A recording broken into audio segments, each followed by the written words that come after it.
Bonjour, bienvenue dans Instant Stress. Aujourd'hui, nous intéressons à un domaine de la science qui s'appelle l'exobiologie. Parfois, on l'appelle astrobiologie. L'exobiologie, c'est un domaine de la science qui est étudier la vie dans l'univers. C'est un domaine qui a plutôt commencé dans les années 1960. Vous avez même maintenant en France la Société française d'exobiologie. Vous intéresse à vous en approcher si vous voulez en savoir plus. Il publie beaucoup d'articles sur justement où en est-on actuellement, y compris toutes les théories, tout ce qu'on peut imaginer et toute la recherche du vivant dans l'univers. Alors, la recherche du vivant dans l'univers, c'est basé sur les conditions qu'on a sur Terre et les processus du vivant. Qu'est-ce qui a pu créer l'émergence du vivant en se basant sur ce qu'on a sur la Terre et le développement du vivant. Et ça, on le recherche maintenant sur d'autres dans l'univers, y compris dans d'autres planètes. Et ça, c'est grâce aux explorations spatiales. Alors, on a autant ça a été recherché sur la Lune, autant c'est recherché de plus en plus sur Mars, par exemple. On cherche des traces du vivant, même s'il n'y a plus de vivant, a priori.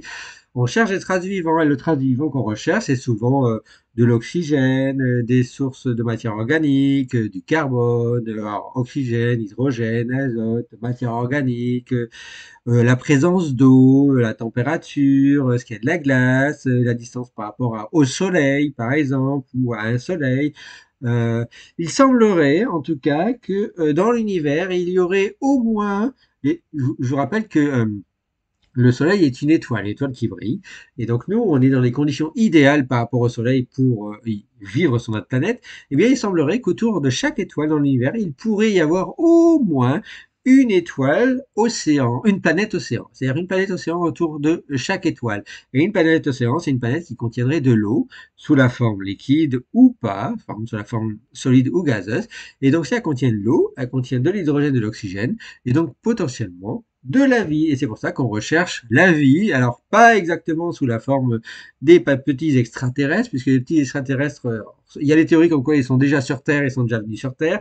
Il y a comme quoi ils tourneraient avec les ovnis autour de nous pour nous étudier. Il y a aussi des théories comme quoi, au contraire, ils viendraient pas du tout nous voir et ils nous excluraient parce qu'on est plutôt une civilisation qui est arriérée par rapport à eux, ou soit on est une erreur de la nature, une erreur de l'univers, et l'espèce humaine, et l'espèce, et même le vivant sur notre planète est une erreur de l'univers, et dans ce cas, nous sommes les seuls vivants dans l'univers, et les premiers et les derniers potentiellement.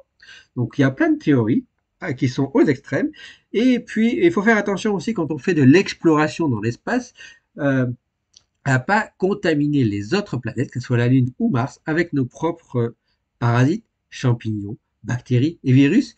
Puisque imaginez qu'une précédente exploration, y compris de Mars, ait contaminé une planète avec des bactéries, et ensuite on revienne 10, 20 ans, 30 ans après, 40 ans ou 50 ans après, et on s'aperçoit que, en fait, ah chouette, on a trouvé une trace de la vie et des bactéries, et qu'en fait, en analysant ces bactéries, on s'aperçoit que c'était des bactéries terrestres qui ont été apportées par l'exploration. Eh bien ça, c'est la contamination de l'univers par nos activités humaines.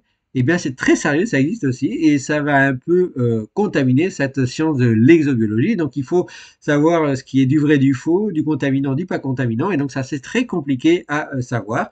Et donc, c'est pour ça qu'il y a des grands projets, que ce soit l'agence européenne, l'agence spatiale européenne, l'ESA, ou même la NASA dans le monde, qui étudie beaucoup potentiellement le vivant sur les autres planètes, et sans forcément y envoyer des robots ou des humains, mais juste avec des grands projets comme par exemple le projet James Webb, qui permet à distance de détecter dans l'univers des traces de molécules, des biosignatures, qui permettent d'indiquer telle ou telle planète est intéressante, telle ou telle planète, telle ou telle exoplanète est pas intéressante, et évidemment les planètes intéressantes avec de l'océan.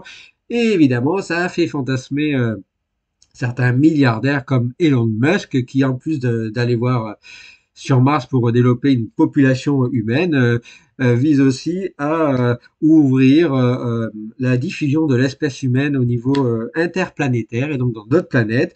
Et évidemment, au lieu de dépenser des milliards à sauver notre planète, nos océans, nos forêts, notre environnement et lutter contre nos pollutions, tous ces milliardaires préfèrent évidemment polluer ici pour ensuite envoyer l'humanité ailleurs. Je ne sais pas si c'est la meilleure des solutions. Moi, je penserais plutôt qu'il vaudrait mieux plutôt concentrer son argent sur protéger notre planète et notre écosystème et nous protéger ici, puisque ailleurs, il n'est pas garanti qu'il y ait de la vie, il n'est pas garanti que les conditions soient meilleures, voire soient pires même, et donc il n'est pas garanti qu'on puisse aller ailleurs, et puis les seuls qui vont aller ailleurs pourront peut-être même pas du tout revenir. Voilà. En attendant un prochain Science Rêve, vous en savez un peu plus sur l'exobiologie qui n'a pas fini de faire parler d'elle dans le futur. Merci à vous. Ciao, ciao, ciao.